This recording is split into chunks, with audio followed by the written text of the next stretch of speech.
The 4 harsh realities that explain why 95% of amateur golfers won't qualify for tour school and what you could do to change it.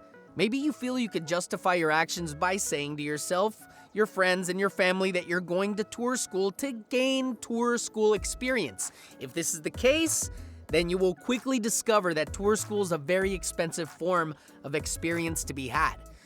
You see, we speak to numerous golfers and quite often their parents via email, Skype, or face-to-face on a monthly basis.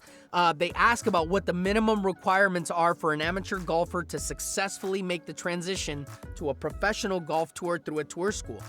As I'm sure you can imagine, there's predominantly no shortage of male and female golfers very interested in this subject, and they're investing a great deal of effort in preparation to go to tour school, getting a card to play on a professional golf tour. Maybe, I don't know, you're one of them? Now, if you satisfy their very reasonable entry criteria, I have a lot more to say about this later on. Tour schools will open their doors to you with welcoming arms, inviting you to try out. But before you sign on the dotted line to commit yourself to the tour school process, there are some things we call harsh realities you absolutely must know about before you invest the time, effort, and money to take the plunge into professional golf via a tour school. The first harsh reality. The first thing you must understand, and I do mean understand, is that being a top-ranked amateur golfer in your region or even at a national level doesn't guarantee you much of anything when you go to tour school, as there are literally hundreds and hundreds of amateurs and professionals also teeing it up who can play just as well as you and some much better. Where you might have been the big fish in your little pond in your hometown, district, state, or province, now you'll be a minnow competing in a massive ocean of golf talent.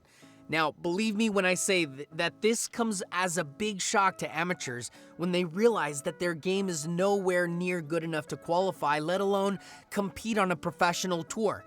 The second harsh reality. Earlier I mentioned reasonable entry criteria, and for many tours this means that if you possess a low handicap, under 2 or the equivalent playing standard, then you will be able to enter tour school.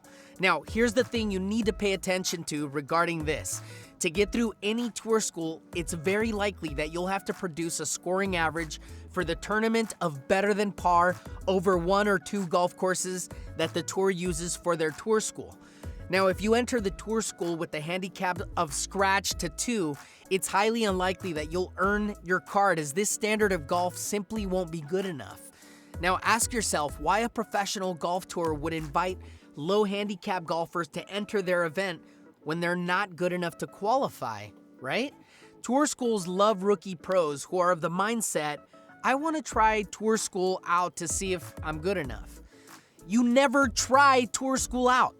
Okay, golfers who are good enough to get through the tour school process and get their tour card quickly realize that they're competing in pro events where the standard of competition is way better than what they've ever faced as an amateur. Yeah, regardless of the tournament's level of importance. Tour schools want the best of the best. But having said that, if you're naive enough to enter a tour school with a golf game nowhere near good enough, then understand that you'll simply be donating your hard-earned cash or someone else's to their cause. The entry fees, the transport costs, meals, caddies, and accommodation costs to stay in a foreign location for at least 2 weeks add up.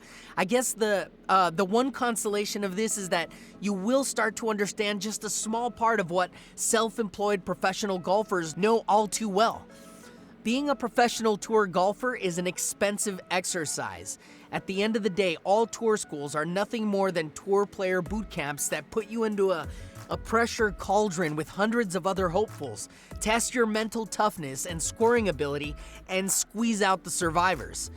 Think of them like expensive turnstiles that let hundreds of hopefuls in just to keep a few and let the rest exit out the other end. You know, less your entry fees and associated costs. Tour schools are first and foremost a business, and the business community would describe them as cash cows, which is business speak for a business that generates a consistent return of profits that far exceed the amount of cash required to start it. The tour schools know that when they market new tour school dates, that literally hundreds of hopefuls will enter their school and they receive a literal dump truck full of entry fees. However, since in most cases, less than 5% of all of the golfers competing will actually earn a card, the rest of the entry fees is a windfall for them. The bottom 95% that don't get a card will go back home to their clubs with their tail between their legs, trying to figure out what went wrong and what they need to do to get one of those tour cards next time. Many won't go back. The third harsh reality. Okay, so let's assume that you were good enough to get a card to play on a pro tour. Congratulations! The challenge you now face is playing well enough in a limited number of events to finish high enough up the money list to keep your card for the next season, or in some cases to continue playing that season. Now, this is not nearly as easy as it sounds. Let me explain. You see, depending on the tour you qualify on, as a rookie, you will not be eligible to play in the biggest and most lucrative events on the tour, which basically means you sit out for 1 or more weeks at a time, with no events to compete in until an event you are eligible to play in comes around. If you have a card on one of the major golf tours, you can usually play on their secondary tour if an event coincides with the event you weren't eligible to play in. So even though your tour might have an advertised schedule with 22 events, you might only be eligible to play in 15 of them. This means that you'll only get 15 chances to make high enough income finishing high enough in the tournaments you could play in to keep your card. So let's say, for example, that you need to earn a minimum of $150,000 for the season to keep your card for the next season. You'll have just 15 chances to make the cut and play well enough over the final 2 days to earn a check that on average must add up to $10,000 or more to come back next season. Now, how good do you think you have to play in those 15 events? In other words, ask yourself what your round 3 and 4 round scoring average would need to be to earn $10,000 15 times over the season. It's an odd juxtaposition for a player to be rated in the top 500 golfers in the entire world. Remember, that means he's better than and ahead of millions and millions of others, and yet that is nowhere near good enough. Ross Biddiscombe, author of Cruel School. The fourth harsh reality. I looked up the progress of a very good young professional golfer in his mid-20s who as an amateur was the best golfer in his state and was also one of the top 5 ranked amateurs in the country. This young man would score in the mid-60s often in big amateur tournaments, and he even won a state-level pro event over 4 rounds with a double-digit 4-round total. Now, as a professional, he's gone through the process of making it onto the PGA Tour's secondary tours and nearly 4 years into his Pro Tour internship. His world ranking at the time of writing is 895, just 5 places lower than he was when he turned professional. Now, like I said, he's a really fine golfer and can really play. I'm sure he can go on to have a great career as a professional golfer if he can make it through his Pro Tour internship. It just goes to show you that being a top gun amateur with a very low plus handicap, i.e. 3 to 6 against scratch, doesn't guarantee you much of anything in the pro game, except that you have more chance of making cuts and making checks because of a proven low scoring ability in tournaments than amateurs with low handicaps of scratch or above. So the big question you need to ask yourself is this: are you really truly good enough to go to tour school, or are you kidding yourself? However, don't despair, it's not all bad news. No one likes to waste their hard-earned money. And yet many tour professionals are doing just that by investing in something they are just not ready for. So how do you know whether you're ready or not? So how good do you really have to be?